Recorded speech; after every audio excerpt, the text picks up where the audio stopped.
So I'll give you a whole third dimension on living technology. And my job today is really to tell you about robot technology, where we came from, where we are today, and maybe where it will go in the future. So if you think about robot technology, it really came out of the Industrial Revolution. So basically, some of the first things that enabled the Industrial Revolutions were great inventions like this, like the spinning frame that made it possible to make much stronger threads in 1733. There was something like the steam engine in 1760, which replaced water as power. So before this time, you basically always had to put your factory right next to a river, because otherwise you couldn't power your factory. But the invention of the steam engine meant you could make factories anywhere. So a huge breakthrough that we don't think about today. There's something like the worm gear, a mechanical piece that increased the precision of the machines they could build back then dramatically. So there's sort of some very early things that made the Industrial Revolution possible. And the robots came already in '61, and it came in Henry Ford's car factory in 1908. And what he did there was that he split manufacturing of a car, in this case, into many simple pieces. So you could basically have something that put on the windshield, somebody who put in the light, somebody who put on the tire, and so on. And the task was so simple that they could even be done by a stupid robot. And that was actually how the robots came in, that the task had been simplified to a degree that even machines could do them. So it was not maybe so much the robot technology that was the invention at the time, it was actually creating an environment in which the robots could function. So it's sort of the other way around. So if we move forward to today, then if we look at factory automation, I believe we are reaching the end of automation. We have pretty much worked on this thing for 200 years, and we're getting very good at automating our production. One way of looking at this is using Danish kroner here. So today, a robot typically costs around 300,000 Danish kroner, and the cost to pay the people to actually implement this robot in your production is about 1 million kroner. So I think that's an indication of how complicated it really is. I mean, if it was cheap to put a robot out there, then it would cost 30,000 kroner. But it's actually so complicated that it requires a whole team of engineers. So I think that's an indication that we're kind of reaching this end of what is possible to automate. Of course, there's still more, but it's sort of slowing down a little bit. So this is where robots came from. But now we are seeing sort of a whole new set of robots. And they have just appeared within the last 10 years or so. Here is Sony's Curie robot, an example of a humanoid robot. And it's completely changing. It's not a stupid machine standing in a factory isolated from the world. It's starting to become something that we can engage with. However, they're still machines, so remember they are still related to the industrial machines, so it's not like this guy will run around and take over the world. They can still only do the very simple tasks that we have programmed it to do. Even though it's a mechanical masterpiece, you know, the brain is in many ways empty. If we move on, robotics is also changing in a not so encouraging way. Here we have military applications. So again, moving out of the factory, they look like impressive machines, but again, the inside is relatively empty. So for instance, our drones up there, they can fly around autonomously and do surveillance, but they don't think by themselves. There's a human operator at the other end pressing the button if you need to fire a missile or take a picture or something like this. The same goes with the robots at the bottom. They're more nice in the sense that they're used for mine sweeping. But still in this case, there's a human operator remote controlling these robots. But still they're moving out of the factory, but sort of maintaining the stupidity of the factory robots in many ways. I think now we start to move into something that is slightly different. So we're starting to have a new kind of robots here, and a very good example of this is the Roomba robotic vacuum cleaner that I've shown here. It's different because it can live its own life. It's a very, very, very simple life, but what is possible for this one is that it has a recharging station, so it can start from the recharging station, run around, vacuum clean a room, and once it runs out of battery, or just before it runs out of battery, or when it's done with the job, it can basically go back to the recharging station and be ready for the next day. So basically this is sort of a robot that has its own life and is able to do something sort of insect intelligent like in your house, and maybe you don't have to worry so much about cleaning. So this is a whole new dimension for robots, that they can do stuff by themselves on their own initiative. So we already have these, and you have also something like Paro we saw before, and there's also lawn mowers and this kind of technology. If we take that one step further, then there are some of my colleagues from University of West of England. They have made this very nice robot, and also this one below. And what is interesting about this is that it doesn't depend on the power from the power plugs. In fact, the first one can catch slugs, dræbersnegle, and put them into a microbial soup on the back that can convert the slug into power that enables the robot to run around and catch more slugs. So basically it's even more alive than the vacuum cleaner you saw before. One thing that's important to say here is that a slug actually doesn't generate, or we are not able to get enough energy out of the slug to actually have the robot have enough power to catch another slug. So the energy balance doesn't really work out in this case, but the development is going in this direction.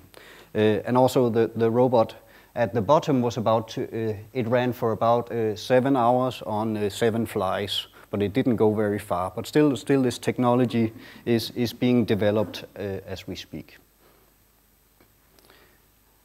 So robots today, I've already told you, is kind of it's sort of limited self-sustainability, so we can recharge, and maybe in the future it can eat from our lawns while it's doing the lawn mowing, so we don't have to give it power. And they have this limited sense of autonomy. They can do some things on their own, but vacuum cleaners tend to get stuck on dirty socks and wires, so there's still some limited autonomy in these systems.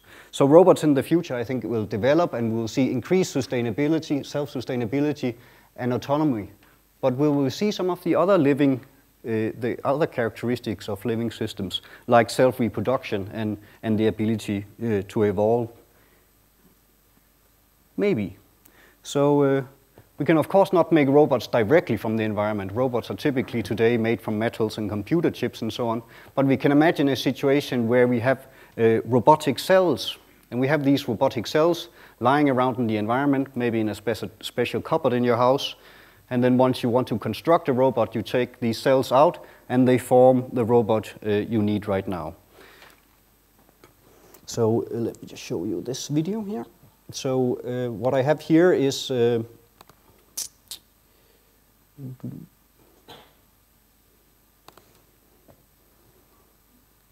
didn't really work. I guess you can see it. Maybe what you can see here in the middle is one robot, and we imagine this robot was happy with the job it was doing, so it basically decides to replicate. So it divides up into 2 parts that then goes around the environment to try to find more modules that it can recruit to basically make a copy of itself. And then notice here, there's comes something interesting here in a moment.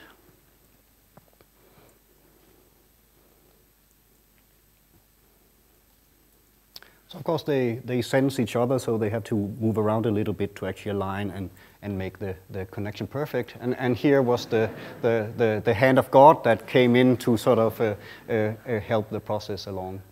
You can see in the meantime this guy has made a copy of the original structure, and the program or the information from the first structure has been transferred to the second one, and they are now split again and would potentially drive out and find more modules to recruit, and you can imagine this process going on.